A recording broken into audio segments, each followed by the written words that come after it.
స్వయంభూగా 3 అడుగులు గుడితో సాధించిన స్వామి దర్శనమిస్తారు. ఆ స్వామి ఇక్కడ కోరుకొండ మీద ఎందుకు లక్ష్మీదేవి స్వయంభూగా 3 అడుగులు గుడితో సాధించిన స్వామి దర్శనమిస్తారు.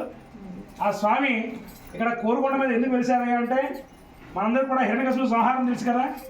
సంహారం అనంతరం కూడా దేవతలందరూ కూడా స్వామివారి యొక్క ఉగ్రరూపాన్ని చూసినటువంటి వారి ఆ యొక్క లక్ష్మీనారాయణ ఎప్పుడు కూడా శాంతమూర్తి. అటువంటి స్వామి ఉగ్రంగా ఉండి భక్త సులభుడై భక్తుల్ని రక్షించడం కోసం, లోకక్షేమం కోసం, లోక రక్షణార్థం ఆయన స్వయం వ్యక్తంగా వేసినటువంటి స్వామి కాదు ఆయన. ఆయన ఎందుకు భక్తుడు ఎక్కడైనా స్వామి ఉంటాడు అని చెప్పగా దానికి నిదర్శనంగా దాన్ని నిరూపణ చేయడానికే స్వామి ఇందుగాడందు సందేహంలో చిక్కు సర్వోపగతండు ఎన్నెందు వెతికినట్టు అందందే ఉండగాడు అని చెప్పి ప్రహ్లాదుడు ఎప్పుడైతే చెప్పాడో నా స్వామి నిరంతరం కూడా నా వెన్నంటే ఉన్నాడు, కనిపించే ప్రతి వస్తువులోనూ రూపంలో కూడా నా స్వామి ఉన్నాడయ్యా అని చెప్పడంతో ఆ స్వామి అన్నీ కూడా విడిచిపెట్టేశాడు. భక్త సులభుడు ఎవరు నరసింహస్వామి అంటే చాలా మంది ఏం తెలుసండి, అమ్మో ఆయన కోపం ఉగ్రం అంటారు. కాదండి, చాలా శాంతమూర్తి ఆయన. అవడానికి ఉగ్ర రూపం అయినప్పటికీ ఆయన భక్తుడు అంటే చాలా ప్రీతి. ఒక కడుపునున్నటువంటి పుట్టినటువంటి తల్లికి చిన్న పిల్లవాడిని ఎలా చూసుకుంటుందో భక్తుడిని కూడా ఆయన అదే విధంగా చూస్తాడట. అందుకే ఆయనకి భక్త సులభుడు అని పేరు. అందులో కూడా మన కోరుకున్న నరసింహస్వామి ఏంటో తెలుసా అండి, లఘు భోగ నారసింహాయ నమః స్వామివారి యొక్క సహస్రనామంలో వస్తుంది. లఘు అంటే చిన్న, భోగ నారసింహాయ అంటే లక్ష్మీదేవి ఎప్పుడైతే తన భుజం పైన స్వామి చెయ్యి వేసి అభయాన్ని ఇస్తాడో ఆయనకు ఉన్నటువంటి మరొక పేరే భోగ నారసింహాయ. భోగం అంటే ఏది అడిగినా అది ఇచ్చేస్తాడట. కానీ ఇక్కడ అలా ఉండి స్వామి ఎలా వేశాడు, ఆ 3 అడుగుల గుడితో సహా స్వయం వ్యక్తంగా వేశాడు. ఇక్కడ విశేషం ఏమిటంటే మన అందరికీ గ్రామస్తులకి తెలియని విషయం కూడా ఉంది. ప్రపంచంలోనే లక్ష్మీ నరసింహస్వాముల్లో అతి చిన్న స్వామి, గుడితో సాగాల్సిన స్వామి, మనం దర్శించుకునేటువంటి స్వామి. మీరు ఎక్కడికి వెళ్ళండి, ఎక్కడ మొత్తం తిరిగండి, ఎక్కడా లేడు. అంటే నరసింహస్వామిలో చిన్నగా ఉన్న స్వామి ఉండొచ్చు తప్ప లక్ష్మీ సమేతంగా ఉన్న నరసింహస్వామి గుడితో సాగాల్సిన స్వామి మాత్రం మన కోరుకొండలో మాత్రమే అది మనకు కనిపిస్తాడు. స్వామి ఇంకెక్కడ కనిపించడు. మరి స్వామివారి యొక్క ఆవిర్భావంలో దేవతలందరూ కూడా స్వామివారిని కళ్ళు మూస్తున్నా కళ్ళు తెరుస్తున్న ఈ రూపం తప్ప మాకేం కనిపించట్లేదయ్యా పరమాత్మ, కాబట్టి భక్త సులభుడైనటువంటి నీవు శాంతంగా మాకు దర్శన భాగ్యాన్ని కలగజేసి చెప్పగా ఇక్కడ స్వామి చెప్పింది అయ్యా ఏమిటయ్యా అంటే, నేను భూలోకం నందు ఈ కొండకున్నటువంటి పేర్లు ఏమిటయ్యా అంటే స్వర్ణగిరి, పారిజాతగిరి. మరి రాబోయే ద్వాపరయుగంలో పరాశరగిరిగా విరాజిల్లుతూ ఉంటుంది. కలియుగంలో నేను భక్తుల కోరికలు తీరుస్తానని అని చెప్పడంతో దేవతలందరూ కూడా మనం వచ్చినట్టుగా ఈ కొండ మీదకి వచ్చి స్వామిని దర్శించుకున్నారట. చూడండి, మొన్నటి రోజు ఒక ఏకాదశి వచ్చింది, ఏమంటారు దాన్ని, ఆ రోజున ఈ స్వామి ఎలా ఇస్తాడు దర్శనం, ఉత్తర ద్వార దర్శనం ఇస్తాడు. చూడండి, అప్పట్లోనే స్వామి ఇలవైకుంఠముగా ఉత్తరాభిముఖంగా చాలా మంది ఇప్పుడు కొన్ని శాస్త్రాలన్నీ కూడా కొన్ని పరిశోధన చేసిన తర్వాత భూమి కొద్దిగా వంకరగా తిరుగుతోందని. అందుకనే మనకి దేవాలయంలో చూసినట్లయితే రేపు అధ్యయనోత్సవాలు జరుగుతాయి రానున్న కొద్ది మాసంలో, ఈ యొక్క చివరి నెలలోనే. అంటే ఆ మాసంలో స్వామివారికి సూర్యకిరణాలు అస్తమయమైనప్పుడు సూర్యకిరణాలు ఎక్కడ పడతాయంటే నేరుగా స్వామివారి అంటే దాని స్వామివారి దిక్కే దిక్కు, ఈ స్వామి ఏ దిక్కు, ఉత్తర దిక్కు, పడమర దిక్కు. పడమర ఉన్నటువంటి సూర్యకిరణాలు స్వామివారి ఉన్నాయంటే ఆయన ఏ దిక్కులో ఉన్నట్టు, పడమర వైపు. కింద స్వామి ఏ దిక్కులో ఉన్నట్టు, ఇక్కడ స్వయంభూ స్వామివారు ఏ దిక్కులో ఉన్నట్టు, ఉత్తరం వైపు.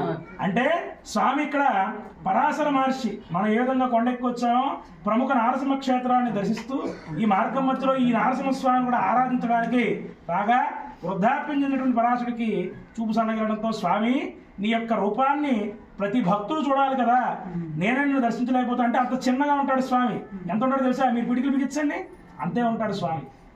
ఎవరి పిడికిలు ఎంత కనిపిస్తుందో అంతే కనిపిస్తాడు స్వామి. అంటే అంత చిన్నగా ఉంటాడని దాని అర్థం.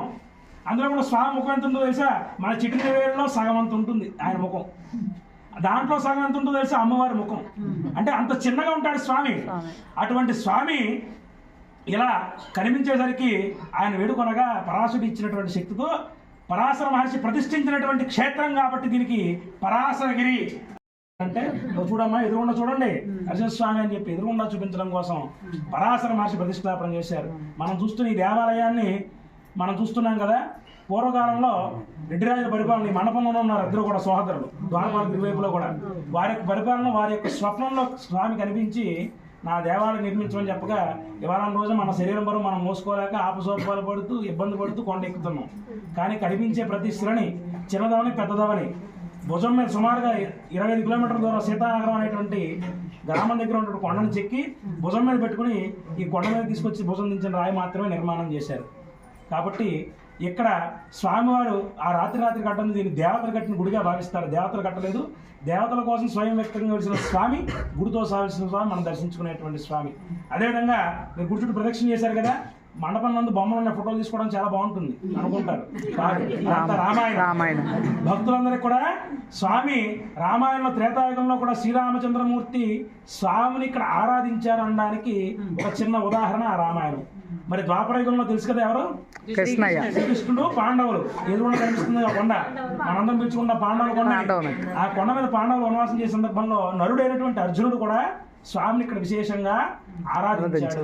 అంటే ప్రతి అవతారంలో కృతయుగ నారసింహస్య త్రేతాయాం రఘునందన ద్వాపరయ వాసు వెంకట నాయక, ఈ కలియుగం వరకు కూడా ప్రతి అవతారంలో ప్రతి రూపంలో తన రూపాన్ని తాను దర్శించుకుంటూ ఎవరేం కోరినా కోరికలు నెరవేరుస్తున్నాడు. దేని కోరికలు అంటున్నారు, ఏం కోరికలు నెరవేర్చండి స్వామి అంటే దేవతలు కోరుకున్నారు. నిరంతరం నీ పాదాలను సేవించే అనుగ్రహాన్ని మాకు ప్రసాదించు, మాకు ఇదే ముక్తి. ఎందుకంటే ఉత్తర ద్వారంలో ఒక రోజు ఇస్తారు దర్శనం, కానీ ఇక్కడ 360 రోజులు నిత్యము కూడా స్వామి దర్శనం. అదే అంటే ఏమిటి? మోక్షాన్ని ఇవ్వడానికి ప్రసిద్ధం అనమాట స్వామి. అలా ఉన్నటువంటి నీ పాదాలను అర్చించే భాగ్యాన్ని మాకు ప్రసాదించు అని పంతులు గారు మీతో పాటు మేము కూడా ఎక్కాం. 9:30కి ఎక్కారు, 10కి తలుపులు తీశారు. నిత్యం ఇంతేనా పూజ? నిత్యం ఇంతే. మరి ఉదయం పూజ, సాయంకాలం సూర్యోదయానికి ముందు సూర్యాస్తమయంలో చేసే పూజ అర్చన ఎవరు చేస్తారు? దేవతలు వచ్చి పూజిస్తారు.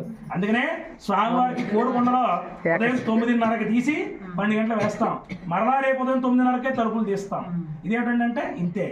దేవతార్చన కాదు, మనుషులు చేసేటువంటి అర్చన, స్వామివారికి మహానివేదన కాలంలో చేసేటువంటి అర్చకులు చేయడం జరుగుతుంది. 365 రోజుల్లో 355 రోజులు స్వామివారికి కొండ మీద దేవాలయం ఇదే టైమింగ్స్. ఒక 5 రోజులు అధ్యయనోత్సవాలు, ఒక 5 రోజులు స్వామివారి యొక్క తీర్థంలో మాత్రమే సాయంత్రం తలుపులు తీస్తాం. తీర్థంలో నిర్విరామంగా స్వామివారి దర్శనం ఇస్తాం. కాబట్టి స్వామి చెప్పిందల్లా ఒకటే, ఈ క్షేత్రంలో ఈ గిరిపై ఏ భక్తుడైనా గాడి నన్ను భక్తి శ్రద్ధలతో నన్ను చూస్తూ స్మరిస్తారో వారి యొక్క కోరికను అంటే సంకల్పాన్ని నెరవేరుస్తారు. సంకల్పం అంటే తెలుసుగా, ప్రతి మనిషికి మనసులో కోరిక అనేది సహజం. ఒకటి పుట్టిందనుకోండి పోదు, 2 వస్తూ ఉంటాయి. కాబట్టి ఆ విధంగా స్వామివారికి ఇక్కడ కొండంతండ కోరుకొండ. మరి కోరుకొండ అంటున్నారేంటి? పరాశరగిరి అనొచ్చుగా, స్వర్ణగిరి అనొచ్చుగా, పారిజాతగిరి అనొచ్చుగా.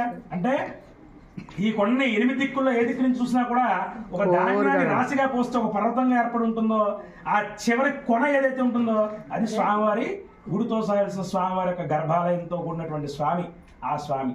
అందుకని పర్వతంగా ఏర్పడి ఉన్నటువంటి కోరుగా అంటే ఒక ఏటవాలుగా ఎటు చూసినా ఒకే మాదిరిగా ఉన్నటువంటి కొండ కాబట్టి, కోరుగా ఉన్న కొండ కాబట్టి కోరుకొండ అనేటువంటి ప్రాశస్త్యం.